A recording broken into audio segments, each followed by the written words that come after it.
Waste him. Our people know the consequences of not meeting our commitments.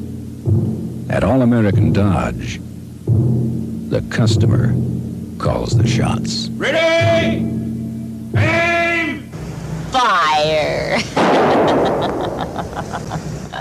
They shot the service manager. What? Oh, man. What? Okay. I don't know if that would fly in today's world of advertising. By the way, you're listening to the Automotive ADHD show.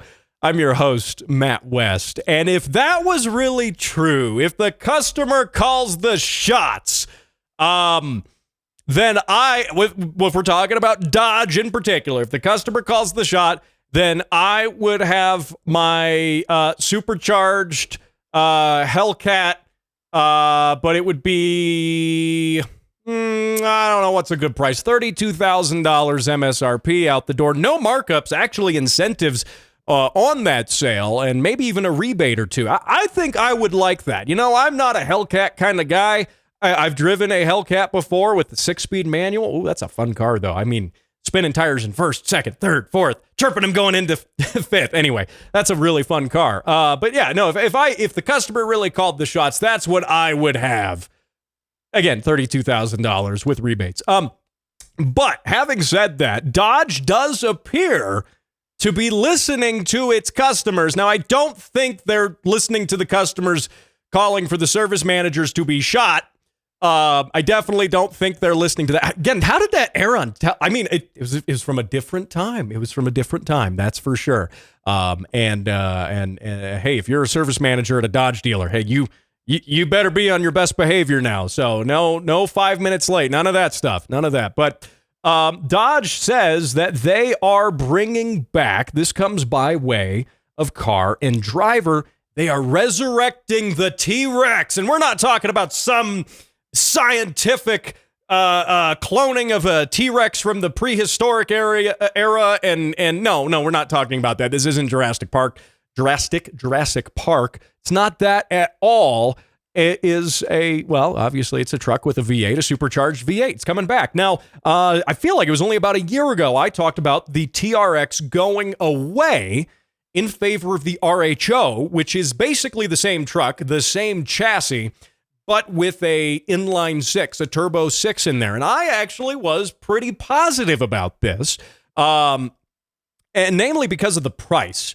A Ram TRX is before it was discontinued, and the TRX is a high performance truck with over 700 horsepower.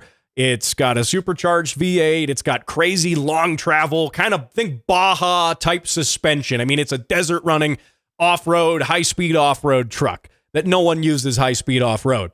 But it started about, what was it, here it is, $96,340.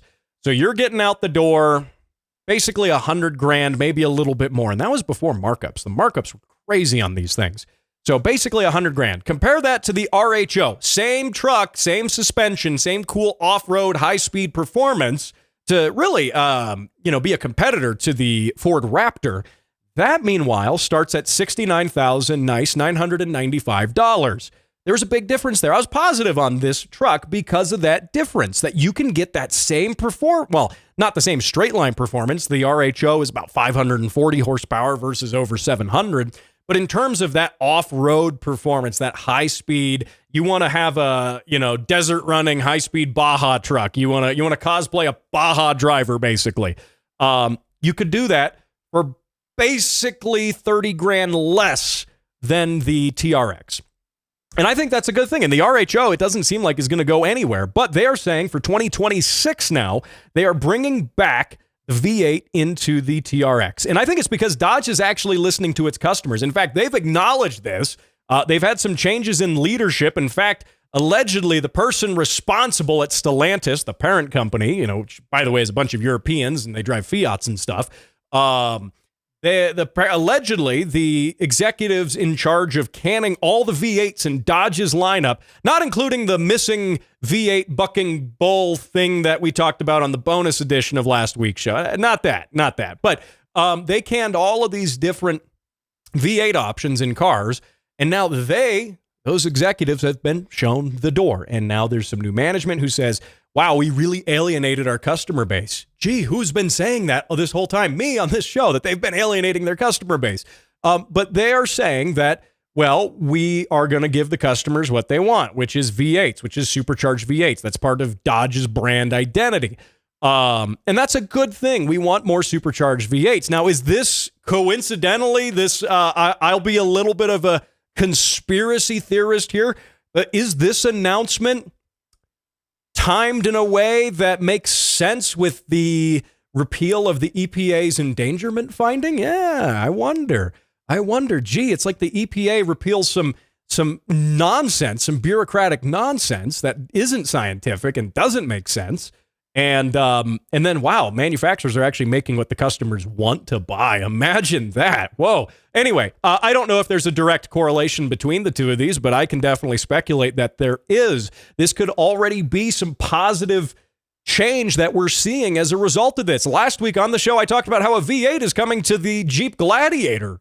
I mean, we're seeing this shift. This is a paradigm shift at Dodge, but I think this is a bigger shift in general in the industry. Now, the new TRX for 2026, it's probably going to come out with an even more powerful V8, maybe the Red-Eye Hellcat 797 horsepower engine, maybe something like that. It's probably going to have more. They're not going to have it come out with less power than the previous gen. That's for sure.